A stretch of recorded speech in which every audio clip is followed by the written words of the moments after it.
Bonjour, bienvenue à tous, bienvenue au salon Materials and Light, 10e édition. Nous sommes en compagnie de Brigitte Berceron. Bonjour Brigitte. Bonjour. Vous êtes trésorière au Conseil régional de l'Ordre des architectes d'Île-de-France et il y a une rentrée chargée pour le Conseil, avec plusieurs événements. Ça démarre avec des actions sur l'ensemble de la France. On va parler enjeux climatiques et en particulier dans le Val-de-Marne.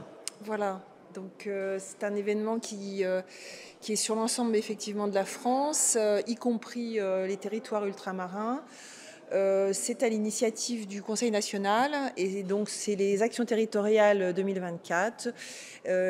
L'idée est de créer des événements sur l'ensemble des départements. Chaque département a choisi ses thèmes et nous au CROAIF, donc Conseil régional d'Île-de-France, nous allons travailler sur les friches et les préventions de risques en urbanisme dans le Val-de-Marne, donc, puisque notre événement se passera donc le 16 octobre à la médiathèque du patrimoine et de la photographie, donc à Charenton-le-Pont. Voilà, l'idée c'est de créer donc des tables rondes avec des professionnels, des architectes, mais aussi des institutionnels, d'échanger avec aussi des citoyens. Oui. Sans dévoiler le programme entier, qu'on peut consulter bien évidemment, les risques, ils sont de quel ordre aujourd'hui? De quoi parle-t-on quand on parle des risques climatiques? On parle de débordement de la Marne, oui. on parle mais l'ensemble des actions d'ailleurs traitent aussi de l'eau. On parle de la gestion de l'eau, du retrait du trait de côte pour tous les événements qui ont lieu. Le premier événement était à la Cano, c'était un des sujets de la table ronde, donc nous on parlera également de ça. Notre deuxième sujet aussi sur les friches, c'est de travailler sur une autre forme de rénovation urbaine, plus humaine, plus axée sur les sciences sociales et qui nous ferait réfléchir à des enjeux citoyens plus que technologiques et peut-être des innovations humaines. Comment gérer nos pénuries de matériaux, comment être plus raisonné. Voilà, on est toujours dans cette démarche. Matériaux, mais aussi espace, dans tous les sens du terme, puisqu'on est dans une configuration du ZAN. On n'a plus le droit de s'étaler, peut-être qu'on le faisait à une époque. Il faut bâtir la ville sur la ville, et on sait très bien que ces friches, c'est une formidable opportunité finalement de retraiter ces grands ensembles souvent abandonnés. Voilà, donc on aura certainement dans nos partenaires sur les tables rondes des gens qui travaillent sur les sites SNCF. Oui. Voilà, et on espère avoir beaucoup de monde. L'événement de clôture est ouvert à tous. On attend des étudiants en architecture.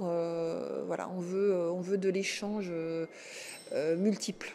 Ça se passe à Charenton. Charenton, on redit la date. 16 octobre à Charenton. Voilà pour cette première action, les enjeux climatiques, prévention des risques en Val-de-Marne. On a également, ça sera un petit peu plus tard, la journée nationale qui se passe là dans vos locaux. Dans nos locaux, et puis partout en Île-de-France, parce que l'idée c'est de faire des visites. Donc c'est les journées nationales de l'architecture du 18 au 20. Là, ça vise à sensibiliser l'ensemble des acteurs de la construction, de l'envie de construire, d'idées que ce soit du petit projet ou à la collectivité ou du projet de particulier. Quel est le rôle de l'architecte et comment valoriser la culture architecturale. Donc, ce sont des visites de bâtiments, mais aussi des ateliers thématiques pour les enfants. Donc ça se passera effectivement au couvent des Récollets, donc dans nos locaux. Oui. Et puis après, donc plein de visites. Ben voilà, à découvrir pour ceux qui ne connaissent pas encore. Très bel endroit, couvent des Récollets, 18 au 20 octobre. Et puis troisième temps fort de cette rentrée, Brigitte Berceron, le salon de la copropriété, ça c'est un petit peu plus tard, début novembre. Voilà, donc là on aura notre stand. Et on vise à sensibiliser aussi les copros, les syndics, comprendre que sans architecte, on fait moins bien. Et que du coup, on a absolument besoin de l'acteur architecte à toutes les phases de la rénovation en copropriété, en rénovation énergétique, donc du début à la fin. Donc pourquoi, comment on travaille avec l'architecte et quelles sont les différentes phases du projet avec les professionnels.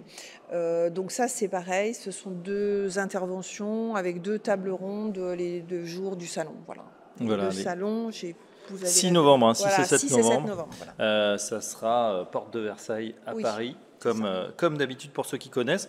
Et c'est vrai que c'est intéressant, les copros qui se tournent aujourd'hui beaucoup vers les bureaux d'études. On oublie souvent que, il y a encore un siècle, l'architecte qui crée le bâtiment était responsable de son entretien, en tout cas de suivre le dossier pendant très longtemps, pendant des dizaines d'années, pratiquement jusqu'à ce que mort s'en suive. Ils en étaient responsables, c'est assez amusant. Et de voir qu'on y revient, on retourne quand même voir les architectes qui connaissent parfaitement le bâtiment. L'idée est de continuer à travailler avec l'ensemble des partenaires, c'est-à-dire bureaux d'études bien sûr, dans le domaine, dans leur domaine dans le domaine qui les concerne, mais bon, voilà, qualité architecturale avant tout. Donc une rentrée chargée au Conseil régional de l'Ordre des architectes d'Île-de-France. Brigitte Berceron, merci. Je rappelle que vous êtes trésorière donc, de ce Conseil régional. On vous souhaite une bonne rentrée et à très bientôt sur Matters & Light. Merci.